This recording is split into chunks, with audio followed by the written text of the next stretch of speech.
I was just gonna do like a real quick, like little check-in video because I'm still not. Oh, this is kicking my ass, man.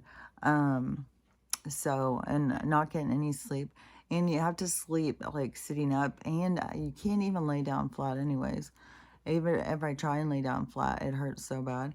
There's no way I could lay on my sides, and even though you're not allowed to lay on your side, um, or for a chance of getting a blood clot or something. So you have to stay sitting up like in a recliner position. And it's uncomfortable, especially somebody who sleeps on their side and likes to crawl up into a little fetal position. It's like, oh my God.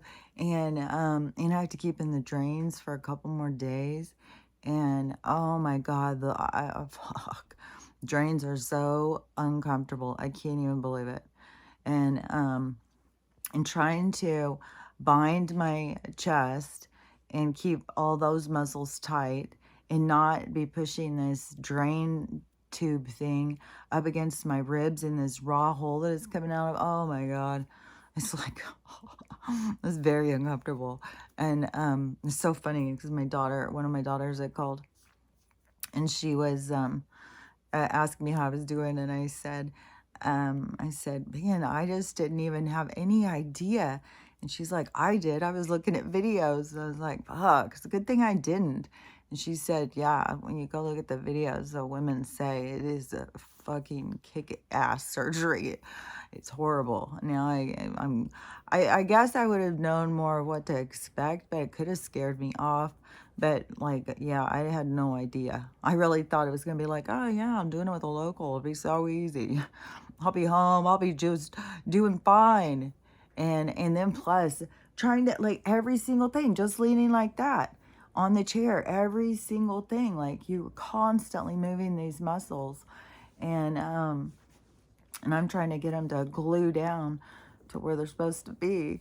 And now I've got that horrible thing in my head of like, oh, what if it snaps up and it just loose up? Like, I don't think it could snap up that big, but I don't know. He wants to keep the drains in longer. He was the one who looked in there. And he said it's going to be pulling it in tighter and stuff. So I'm just going to do that. I'm trying to do mind over matter for sure, and take as least amount of any kind of medications as possible. But still, I've had to take some. I've taken some Tylenol, and then I took an anti-inflammatory yesterday, this prescription, and then one today. And so, I have taken a few chemicals, which then I feel like overloads my liver, which stresses me out too. So I'm trying not to. But I swear to God, the thing I find that really helps with the pain is this moaning. Even if it sounds like so strange, but it really does make it feel better. And I'm doing a lot of it. It's very uncomfortable. I just can't even tell you. And so I think after I get the drains out, it'll be a lot better because the drains are so uncomfortable. But still, and then plus I won't, I feel like I can wrap my chest more better than, but that's uncomfortable too. The whole thing's uncomfortable. I just got to keep thinking of the end result. And it totally is that practice of just get through this day. Like, don't sit here and think like, oh my God, and then I got tomorrow, and then, no, it's just like right now, it's like, okay, I've just got to get through today. Whatever pain I'm in today, I've just got to get through it today. And, and it's just, it's important to me, especially, uh, with, my history with my brain injury, is I don't want to take in a bunch of chemicals that are going to mess with my brain chemistry. And so, I feel like it's taken me a long time to get where I'm at already. And people who are like new to my journey don't even know, like, fuck, when this even started, I was just trying to look towards like independence, going out and just taking Stella and I on road trips and going and just, because, I was supposed to be not be able to drive, not be able to do anything. And so, um, I mean, my lawyer was trying to get me to go live in a nursing home. My fucking last husband, he was all for it. I think he's just like, oh, I've just got to stay married to her long enough to get the money. I was like, I swear to God, I think people are so scheming. But anyways, that case I lost the case because the jury is on the side of the hospital. The jury believes the hospital. The juries believe the corporation. And then when you see how the court system works and you watch person after person go up and lie and put their hand on the Bible, it's just absurd. Our system is so absurd. So, and the only thing I know is that there's a lot of drama going on at the colleges and the universities. I just hope that it's not going to be really horrible, but it seems like they're trying to create some real big drama. And hopefully it's just to kind of, because those kids are kind of like going off, like they kind of need to be smacked awake because they're just kind of going off. Like, it's like they're trying to do good, but they're going in the wrong direction, kind of. And so they need to be like woke up, kind of. So I would think there probably will be some drama that's going to happen. I still don't know that that would be the big thing. It's definitely, so many people are just losing hope on the money thing, that anything will ever change. We're just going to be like this forever, but it's not going to be like this forever. It's getting really wound up tight, I think, because it's about to switch. And the amount of people and so many crises and so many big things happening in people's lives and people having to make big choices, in the direction that they're going, like all that goes with it. And just think of how many people, going through some huge stuff. To me, this is huge what I'm going through. Like, this is definitely leaving such insecurities. It's like so much a part of your growth, and just like the whole challenge of the getting there. Like, as soon as I had started, did the money, then all of a sudden, I had all that weird stuff happen. These guys that show up in my driveway. Then the car breaks. It was just like one thing after another. Like, it was just taunting me. But my guides kept telling me, trust, trust, trust. And they would tell me more stuff than that. But when I would be like, want to say stuff, it was always, that's what I would get back. And then even on my drive there, it was like, trust, trust, trust. And I just think that it's so easy for us to get off track and to, it's, this is the thing too, is that it was like I was going towards something I knew that was going to be mine. So when they say that about, the manifesting and the secret and stuff like that, but to me, it is because I'm shown it ahead of time. It isn't because I just make it up in my head and then I think, okay, well, I'm going to get that and I'm just going to believe it strong enough, so I'm going to get it.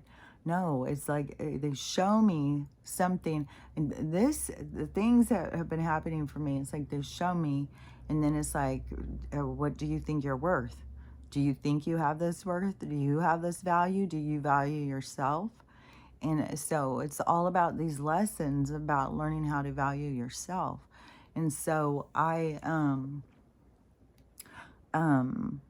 and we all have our own lessons and our own lesson plan and our own flight plan, and everybody has, it's very unique to you.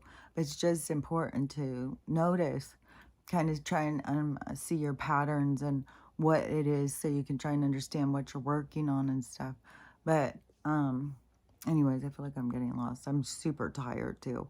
I'm like, I don't even know if I'm getting maybe like an hour or two of sleep here and there, but it's hard to sleep sitting up, for one thing, and then everything just starts hurting.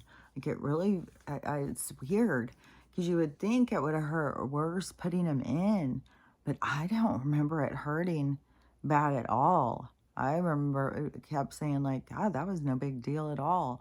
So that's probably why I was thinking this would be no big deal. This is like, Jesus Christ.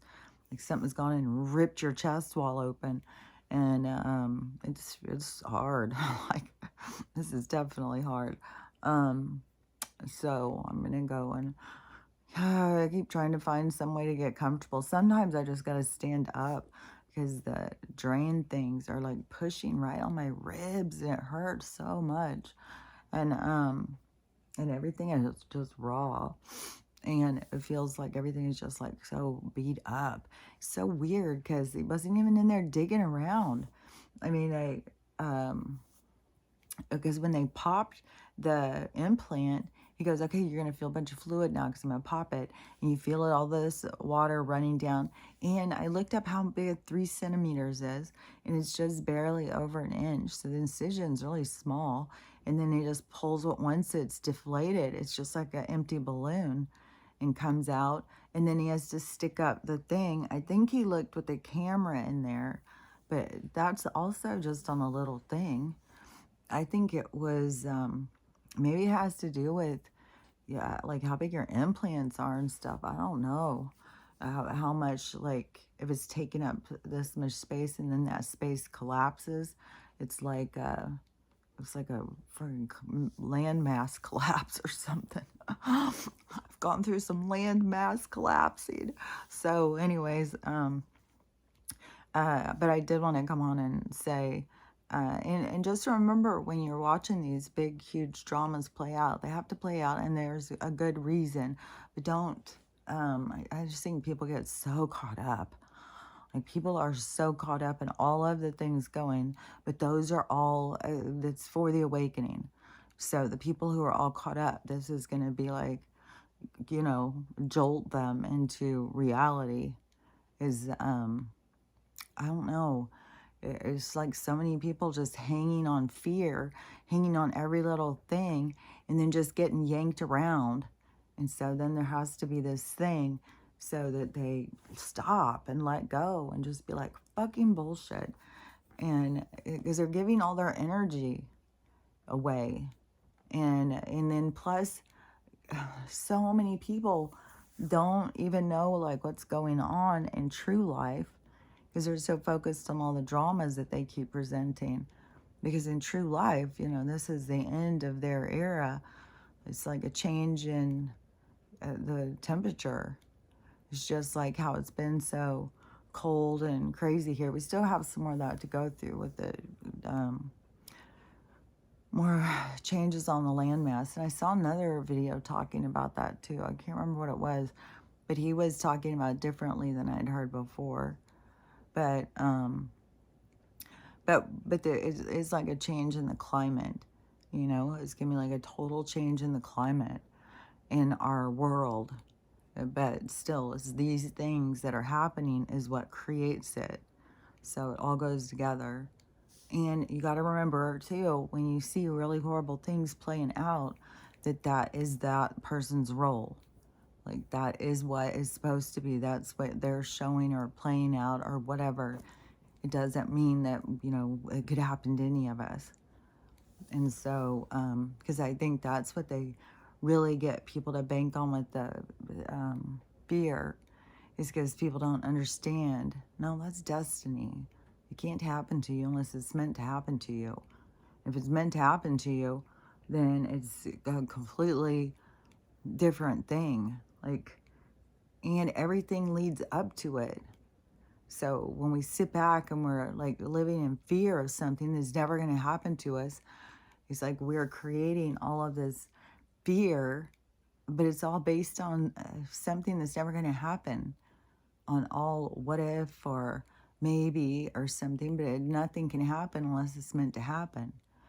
And like I said, there's like a whole different way it leads up to things happening. So many people know that something's about to happen when it happens. People like feel it. And so anyways, but I think that they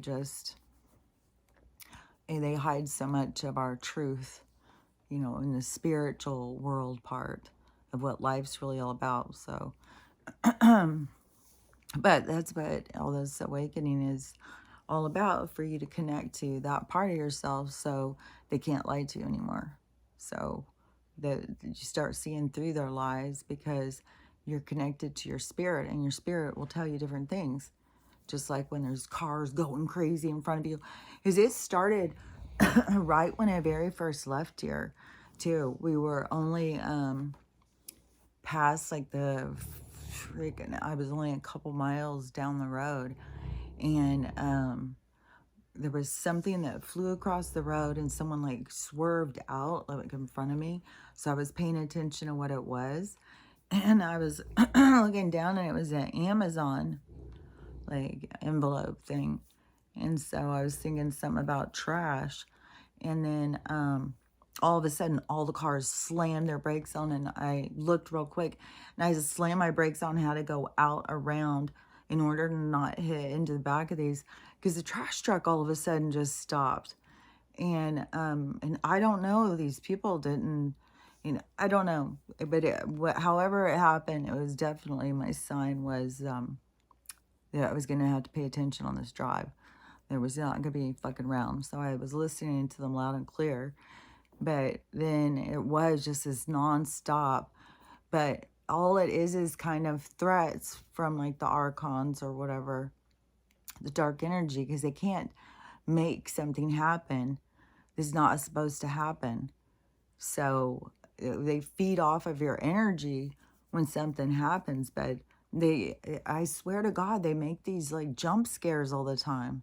Just like, I can't even tell you how many fucking things I have had with knives in the fucking sink. And then I'll go and put them up, and then you turn around and one's sticking straight up and stuff, like weird ass shit. And to me, they do that, like, I think they can create injuries. And so, yeah, you got to be paying attention because they will injure you. But I mean, they can't, make a whole big giant thing. Like, they can't make you die or have a huge car wreck and be in a coma or something. Like, that's like written in your storyline. Um, the other stuff, I'm sure it is all written in, all of it, even if whatever happens. Like, I don't know that anything isn't. Like, I feel like everything we do, every word we say is like scripted or something. I used to not think that way, but over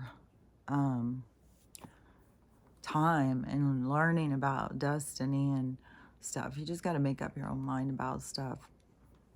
So, anyways, just keep trying as stuff as it happens. If it stresses you out, just keep reminding yourself of your true power, your true nature.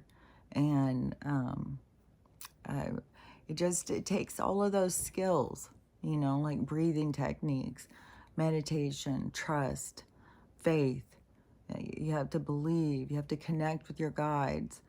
Because that is one thing, is they kept telling me, trust, trust, trust, even while, cars were going crazy in front of me, and my fucking thing was stressing me out and all of that stuff. I kept being sure that everything was going to be fine. I'd even downloaded Lyft onto my apps because I was like, okay, well, if anything goes down, if I get close enough, I'll just get a Lyft and get to the thing, and then I'll deal with whatever after. But I kept having that pressure, like it was going to be, like I was going to miss the plane or something. So, and I had to keep reminding myself. So I just think it's important because it is like that energy of emotion is like, that's what they charge up. So just catch yourself if you start feeling super emotional about all the stuff that you see going on, and keep reminding yourself of why it's going and how to calm yourself down, because that is your connection to yourself. So anyways, hopefully tomorrow I'll feel better too. Keep thinking each day, surely I'll feel better. I think I'll feel a lot better once I get those things out, the drain things out. And then, but yeah, it's gonna still take a while. Like, definitely, this is way bigger than I was giving it. I didn't give it enough, I don't know, respect. I kept thinking it was just like a super simple procedure. It won't be that big a deal. Oh my goodness. So, Anyways, I will talk to you guys later tomorrow. But remember to love yourself, to love everyone, and have a loving day. I'm so out of it. Have a loving day, and I'll talk to you later. Bye.